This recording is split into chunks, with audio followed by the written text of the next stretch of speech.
Ever wondered what it would be like to let all your worries go? On this video, psychotherapist and author Anna Mathur reveals the secrets to a more contented life and how to handle life's biggest fears.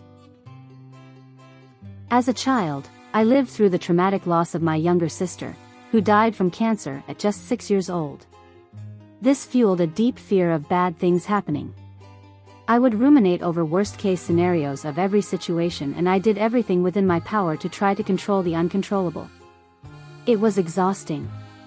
I believe that much of our rumination over worst-case scenarios is an attempt to prepare ourselves in the hope that if we were forced to face our fear, we'd feel better prepared to navigate it.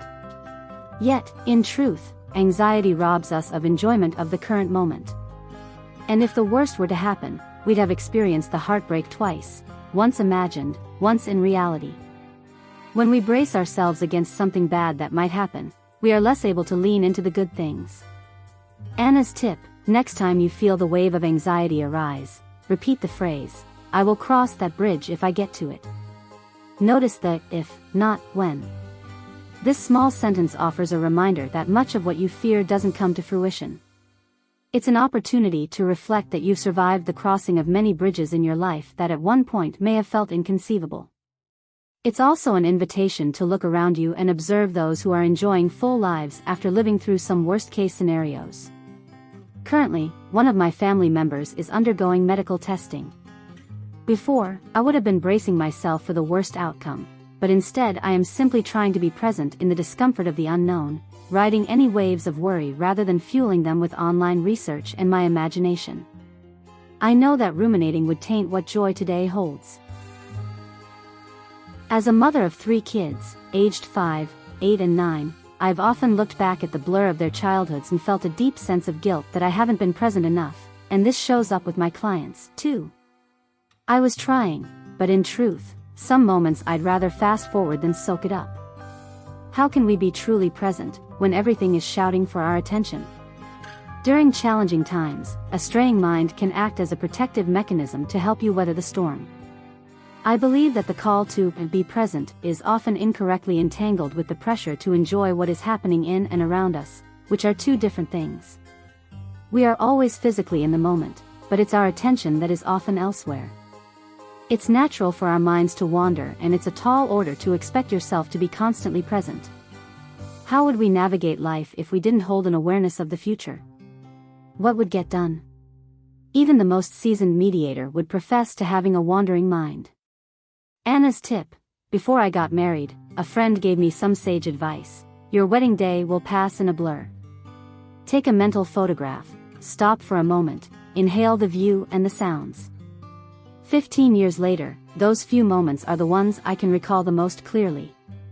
Each day, when you remember to pause, look around you, absorb the view. Regardless of what kind of moment it is, this gives anchor points for when you reflect on this season of your life.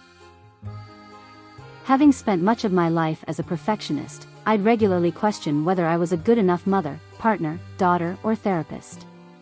My general conclusion was a solid no. A stream of self-criticism would follow. When we question whether we're good enough, we pledge to try harder, dig deeper and work faster. In reality, every day we wake up as a different version of ourselves. You might be fighting a virus, you might have had a demanding day, your sleep quality may have been low, you might be processing grief or navigating change, and your resources change all the time because of factors within and outside of your control. What felt easy for you yesterday might feel inconceivable today. It's cruel to expect ourselves to have a consistent response, so amend your expectations according to your resources. One of my greatest light bulb moments was the recognition that perhaps I would never feel good enough when the bar of my expectations was always set at perfection. Nor would I feel good enough if I was looking to everyone around me to reassure me that I was worthy of love and good things. I began to work on my self-esteem by nurturing a kinder inner dialogue. I acknowledged my humanity and my limited resources, and it was transformative.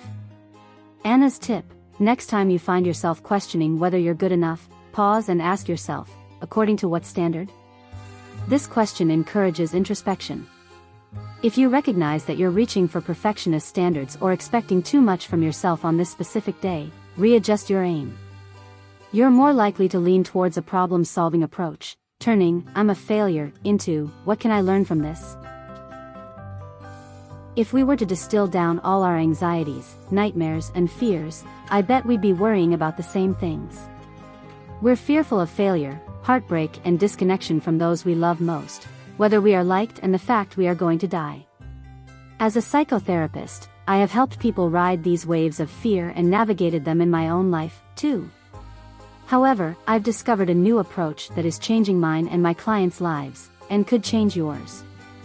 What if, instead of trying to soften our fear of bad things happening, we become more accepting of the uncomfortable truth that bad things will happen? Seeking acceptance of this truth paves the way to living more fully and contentedly now, and you can put this into practice today.